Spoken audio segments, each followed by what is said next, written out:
Dia selalu bilang bahwa ketika kita sudah menikah, mau aku ataupun kamu yang kemudian ada masalah di organ reproduksinya, itu bukan masalah kamu atau masalah aku, tapi itu adalah masalah kita bersama yang harus kita atasi bersama, kita cari solusi bersama. Nikah 3 tahun itu bantuin ngomong anak-anaknya kakak.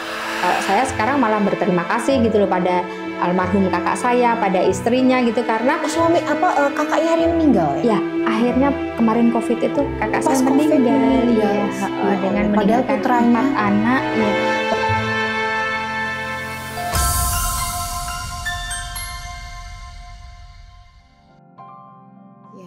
Ya. Makanya justru itu tadi berterima kasih gitu loh sama almarhum kakak dan istrinya ya, dengan keadaan itu malah menjadi tadi ajang untuk melatih menjadi seorang ibu, karena calon akan sudah akan realisasikan oleh Allah gitu, jadi ibu ya, dan punya anak akhirnya umur 41 ya, lahiran 12 tahun, menikah umur 28 mau 29 ya. 41 hamil atau lahir tuh Mbak? Gimana? Lahirnya umur 41 ya. Lahir. Jadi Hira itu lahir Desember, aku Januari itu 41. Oke. Ya, jadi pas banget hampir 41 ya lahirnya ya. Tetap artinya di usia yang sudah di atas kepala 4 dan resiko tinggi gitu. Dan ini mungkin bisa menjadi sebuah motivasi ya buat para pejuang tangguh di sana ya, bahwa usia itu juga tidak kemudian membatasi untuk kita semangat punya keturunan ya. Kenyataannya 12 tahun menunggu di usia 41 dan nanti yang kedua usia 46 ya, kita cerita setelah itu nanti.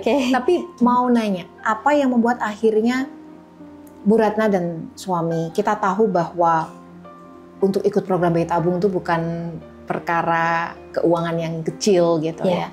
Sementara ini kan sesuatu yang nggak bisa ditukar atau minta ganti gitu kan. Selalu kita tanda tangan inform konsen bahwa semuanya adalah faktor judgment dari Allah, apakah iya atau tidak.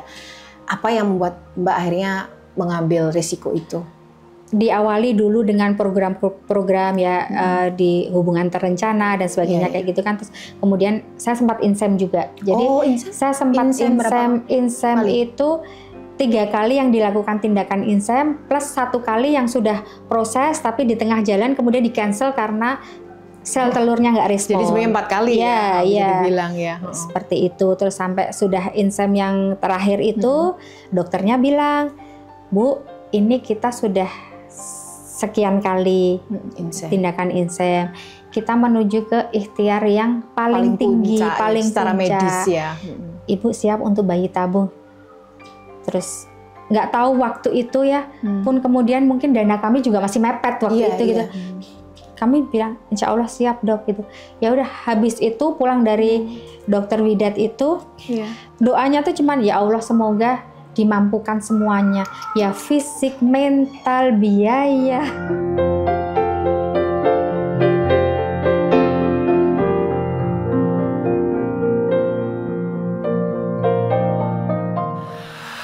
Sebagai kelas pekerja ya, kan untuk IVF program itu kan bukan sesuatu yang kecil gitu ya. Mending orang bilang lebih beli mobil aja yang pasti-pasti aja. Sementara kalau bayi tabung ini kan kita juga tanda tangan inform consent, kalau nggak berhasil nggak bisa menuntut dan sebagainya gitu. Nah waktu itu apa yang membuat ibu dan bapak akhirnya mantap gitu bahwa this is the chance gitu. Ini adalah sebuah tantangan, sebuah kesempatan yang peluang yang harus diambil gitu. Dan di usia yang juga nggak muda lagi, which is secara medis kemungkinannya juga ada banyak gagalnya gitu.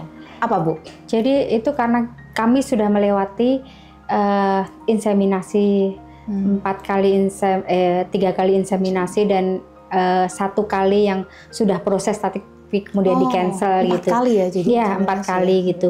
Jadi dan itu usianya menjelang 40 juga ya? Iya sudah ini. Jadi saya insem, kalau yang pas insem yang dari pertama kedua gitu mungkin jedanya agak lama gitu kan. Ya tetap aja walaupun tidak sekomplek bayi tabung gitu, tapi kan mental tetap kita harus menyiapkan mental gitu. Jadi memang jeda antara insam 1, 2, 3 itu memang nggak kemudian berturut-turut banget gitu kan. Kita juga ngumpulin dana dulu kayak gitu kan. Nah itu sampai akhirnya gagal yang terakhir itu dokternya bilang bahwa ini sudah ikhtiar maksimal di inseminasinya, ternyata belum diberi juga. Jadi kita melangkah ke ikhtiar tertinggi, puncak secara medis, secara medis kita siap ya Bu untuk melangkah ke bayi tabung. Waktu itu terus terang dana itu saya tidak ready, sudah punya gelondongan dana untuk ya kita kan udah tanya-tanya kalau bayi tabung berapa itu. Tapi waktu dokter bilang seperti itu, kami insya Allah siap dok kayak gitu. Terus sudah mulai suruh prepare, mulai kemudian dijaga pola makannya, diet karbo dan sebagainya kayak gitu. Itu mantep aja sih, nggak tahu datang ada keyakinan aja sih bahwa ya ini tugas kita itu memang ikhtiar sampai ya maksimal. sampai titik darah penghabisan lah istilahnya kayak gitu. Jadi benar-benar yang kemudian doanya kita tuh doanya ya Allah semoga dimampukan semuanya ya, mental terutama kan mental ya Mbak. Kita sama-sama pernah menjalani gitu kan. Mental, iya. Untuk bayi tabung mau kita punya uang sebanyak apapun kalau mentalnya down. Kalau mentalnya dan ternyata ibu yang pertama gagal. Itu boleh tahu nggak kedalaman rasa waktu itu seperti apa? Karena kan usia juga sudah 40, kemudian artinya ada embrio meskipun ya masih ada, tapi juga mental pasti down. Pas gagal yang pertama itu sebenarnya secara mental ya kita pasti harapannya kan berhasil ya. Tapi di hari yang besoknya saya mau rapotan, saya bukan model yang kemudian nyuri start dengan tes pack kayak gitu, bukan. Jadi saya memang benar-benar nunggu sampai 12 hari, 13 hari disuruh tes PTHC gitu. Jadi sehari sebelum rapotan sehari sebelum rapotan itu saya pakai Krinon yang terakhir itu sudah apa? Ada merah. Ada flag itu. Jadi di malam itu saya sudah menyiapkan, saya sudah bilang sama suami kok kayaknya ini belum berhasil ya kayak gitu. Jadi berangkat ke PH itu sudah dengan mental yang ya sudah ini memang belum rezekinya gitu. Karena mungkin dalam mindset juga tadi sudah ada firasat karena lewat flag tadi juga kalau harus merepotkan suami toh juga gagal gitu, ada perasaan kurang enak gitu ya. Itu tapi juga yang kemudian sempat ngerasa sedihnya itu justru waktu sudah di rumah sakit, kemudian di klinik itu, kemudian ketemu dengan mbak-mbak perawat, kemudian dipeluk sama mbak. Nah itu justru yang kemudian ya tumpah air mata di situ.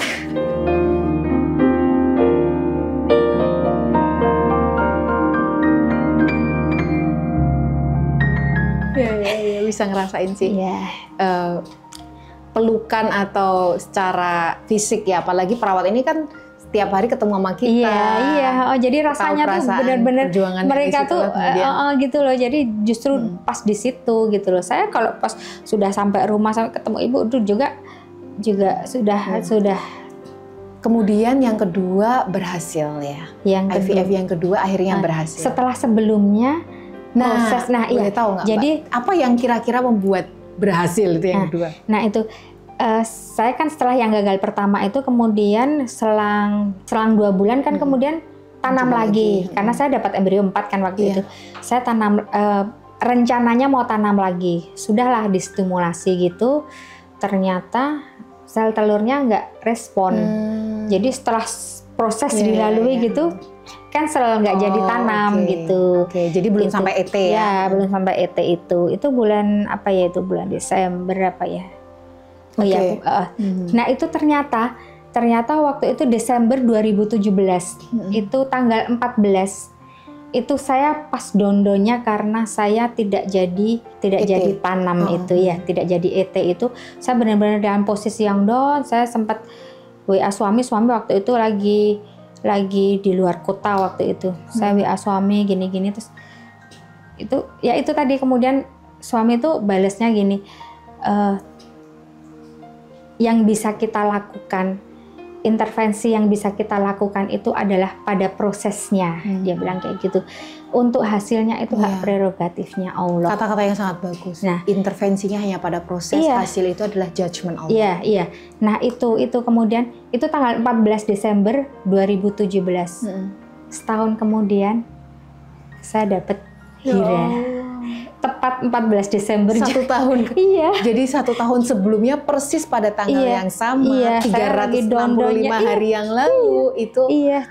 Allah sepertinya benar-benar seperti bukan kasihan ya, tapi mungkin malu ya, karena berkali-kali mencoba ini hambaku, bahkan bisa mengatakan tadi, ini adalah hasil akhirnya Allah, yang penting kita prosesnya. Kayaknya Allah kemudian tahun depan saya kasih gitu ya.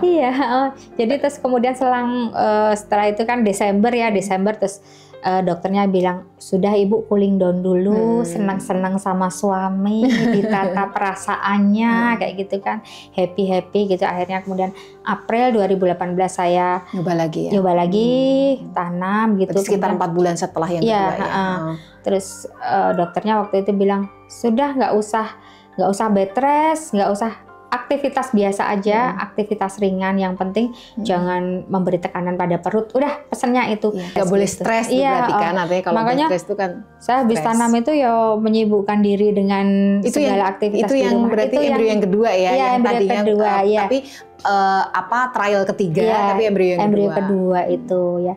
Alhamdulillah kemudian berhasil. Beta HCG-nya waktu itu? Beta HCG-nya saya 400. Bisa 2 itu loh, tinggi banget loh itu. Makanya ini alhamdulillah Bu kuat. Tapi dimasukin gitu.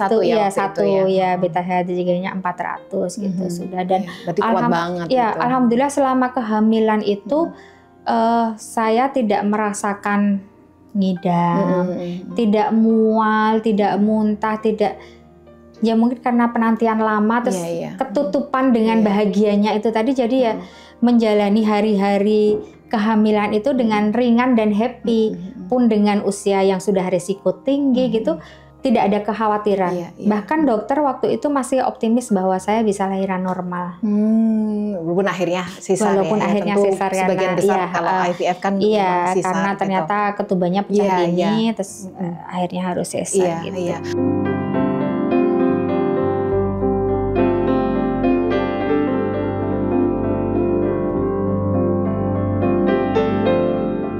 Masalah saya kan ada di PCO, gitu kan. Hira itu, anak pertama saya itu, setiap kali habis maghrib gitu, dia selalu doanya, ya Allah berikan adik bayi di perut mama. Itu setiap hari seperti itu. Akhirnya kemudian itu meruntuhkan, meruntuhkan ini niat saya untuk sudahlah gitu kan.